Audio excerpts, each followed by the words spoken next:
Okay, can I ask Saf, Kashif and Graham to come and join Sarah on the Good Morning couch?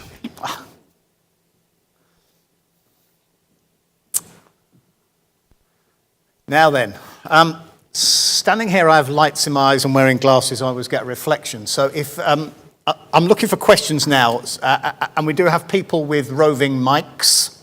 So if you want to ask a question, I have two rules. Again, those of you who have been here before will know. Can you please say your name and from whence you come? And can we have a short, sharp question, please? Not a personal monologue. Okay, because if you do, I'll be quite rude and ask you what the question is.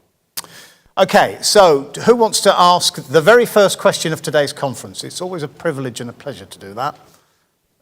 So let's have some hands in the air, please. Okay, yes, let's go. Lady there, please. Good morning. I'm Maxine Room, formerly a principal now, working in consultancy in equality, diversity, inclusion. And for each of the panel, you know, given that we still have a long way to go, one thing that they think would really make a difference that they could do or that they could ask us to do. Thank you. That's a really good question. Let me start with Kashif. So your question was about what we can do differently to encourage inclusion.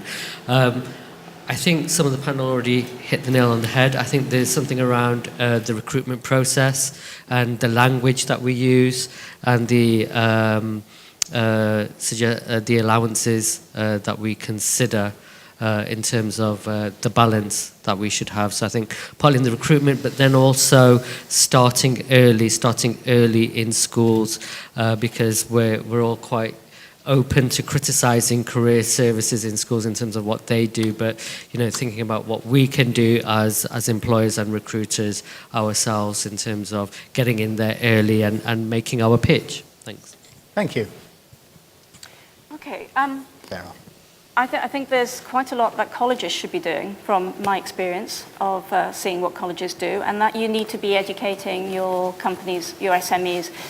Corporates get the business case for diversity, for inclusion, and understand what they should be doing around inclusion. They don't necessarily do it, but they understand what they should be doing. SMEs really don't get it because they're small, they don't see the data. And this is part of what colleges should be doing. If you are going to be organizations that are supporting the community to grow, that support your learners to achieve their full potential, you need to be challenging employers, you need to be challenging your community.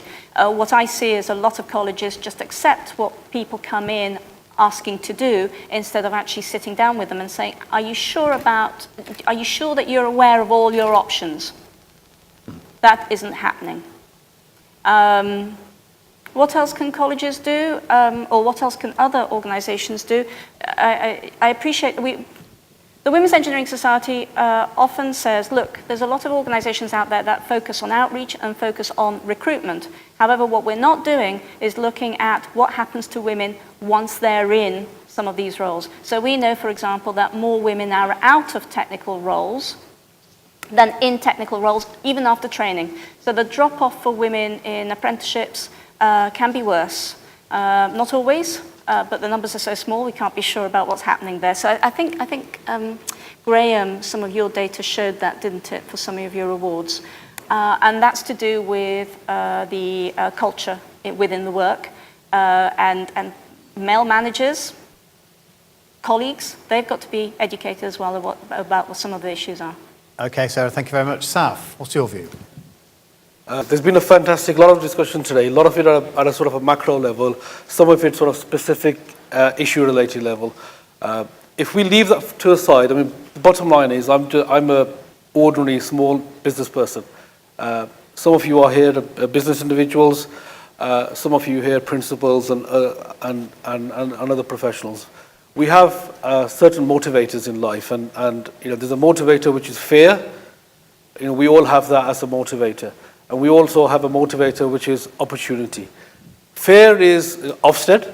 You know, we're all worried about potentially not knowing our figures, not knowing our data. Data is a big important, it's a driving force to anything. compliance, perception, what the viewpoint of other people is, other providers are. It's a big motivator for all of us. Fear is a driver. It gets you going. You want to preserve what you've got. That's humanity to a certain extent. You've got to preserve what you've got. So if there's issues, if there's discussions, and people are talking about BAME and they're talking about numbers, they're talking about effectively there's a conversation going on and you're not involved in that conversation, you're out of context, you're not in a fantastic place. You're not in a good place. So there's drivers already there. It's on the agenda. There's a report out last year by Baroness McGregor Smith. If anybody hasn't seen that, it's a Ruby McGregor Smith review. Have a look at that. He talks about obviously not just we're not talking about small businesses there. We're talking obviously large organisations, FTSE organisations, and so forth, and that whole agenda. So you've got obviously fear, but there's also opportunity. And there's figures that we've talked about today in terms of obviously population, in terms of opportunity. If I wanted to say target, I don't know, white middle class males, and at the moment, they're not having a fantastic ride at this moment in time. But if I wanted to target those, I could. We talked about Google. We talked about technology, tech. We can specifically target whoever we want to target this day and age. If you wanted somebody, if you were in a market, say, which was very niche, and that's where the opportunity is. The opportunity isn't in the mass market anymore. It's niche. It's what they call the long tail to a certain extent. So when you're differentiating in terms of your business, you're looking at niche opportunities, and if you want to target, a niche market, you could target whichever sector you can. So from our perspective, understanding data is your first thing, and data to a certain, you've got to drive down the numbers, and it's not just the top level superficial data. And until you understand your data and you can make a comparison to that, you can't do anything really. I think that's the number one thing here. You've got to understand your own data. Okay, so thank you. And Graham? I think there's two. One, we as an organisation will continue to do what we're doing. And we will publicise what we find.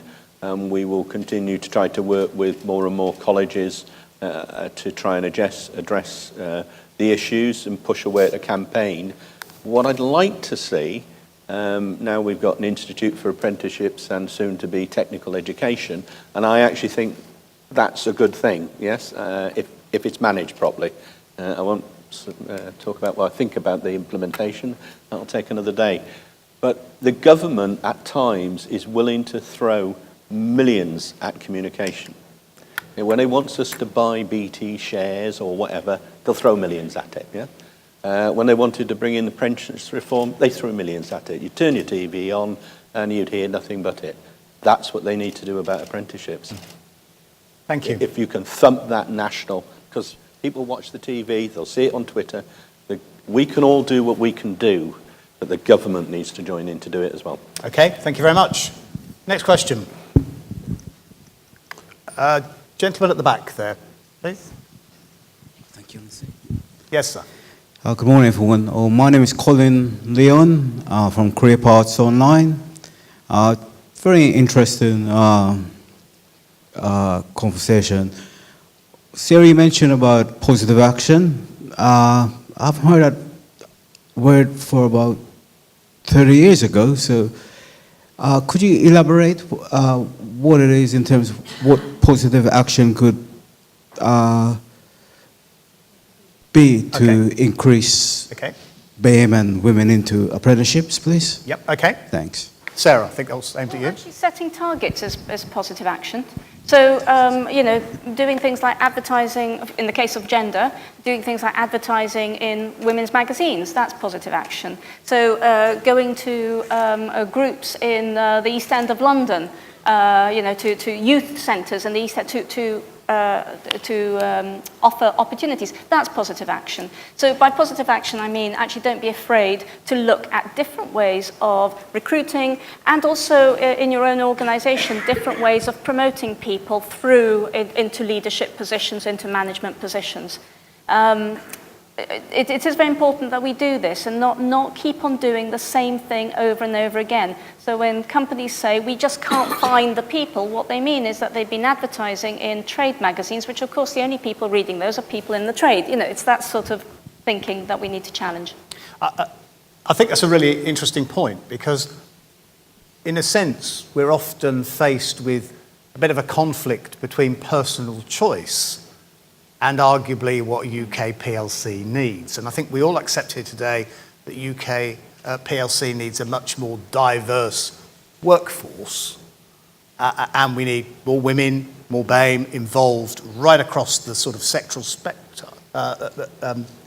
spectrum. But often that goes completely against what the individual wants to do.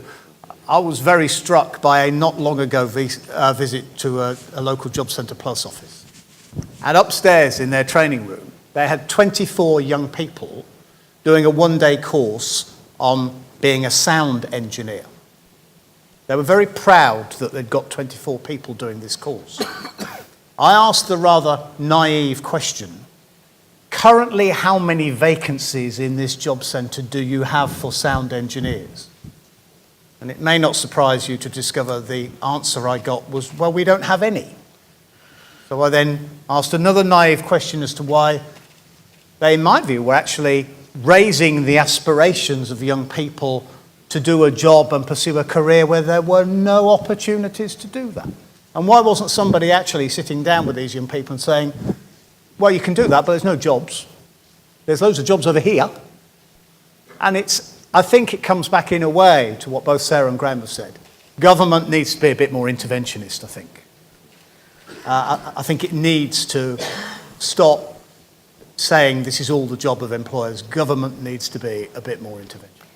Can I add a little bit to that, though? Because actually that could be quite clever, that approach, as long as people are being clever and they're thinking through I don't think they were. No, I suspect from what because they didn't go zero but.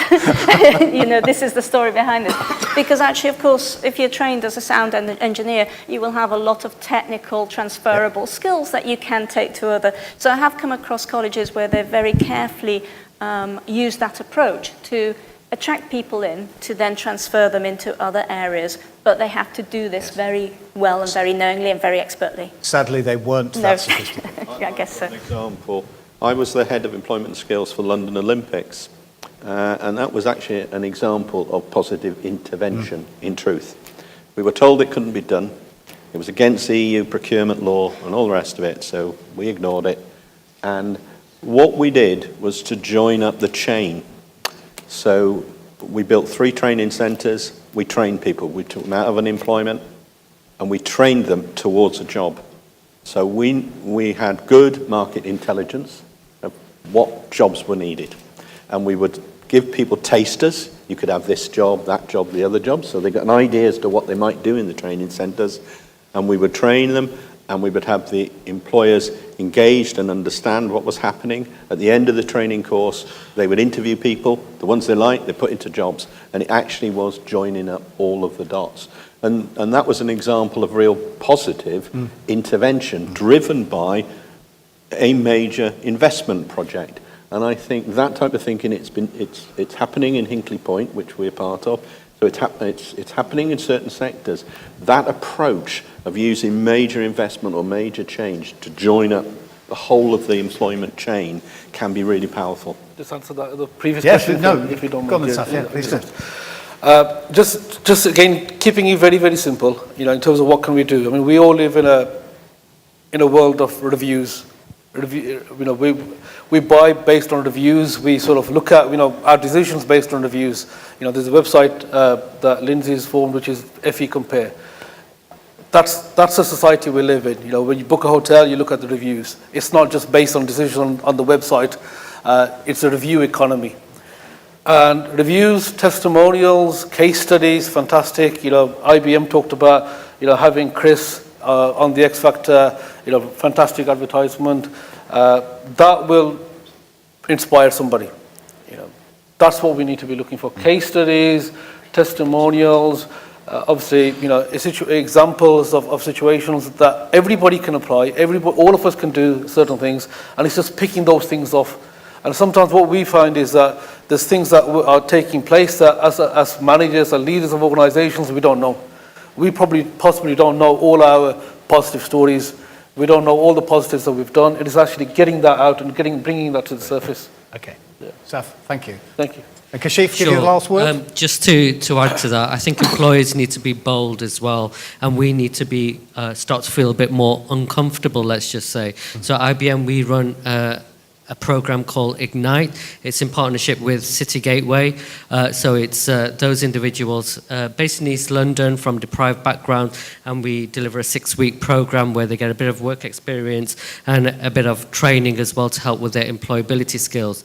Now, this isn't easy. It isn't easy because they're not used. These young people, they come from challenging backgrounds, maybe being in trouble with the police as well, and they're not used to that corporate environment. So for us, it's very challenging because they come into our environment, into our big office in South Bank, and they can't hack the classroom environment or working sometimes, and they disappear in the building. We have to go and find them.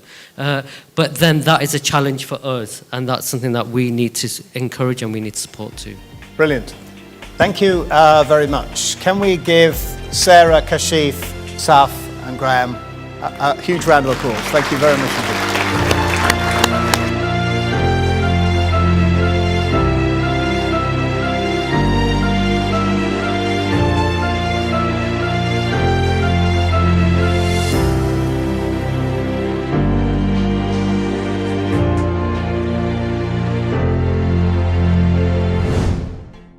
Think apprenticeship. Think pathway.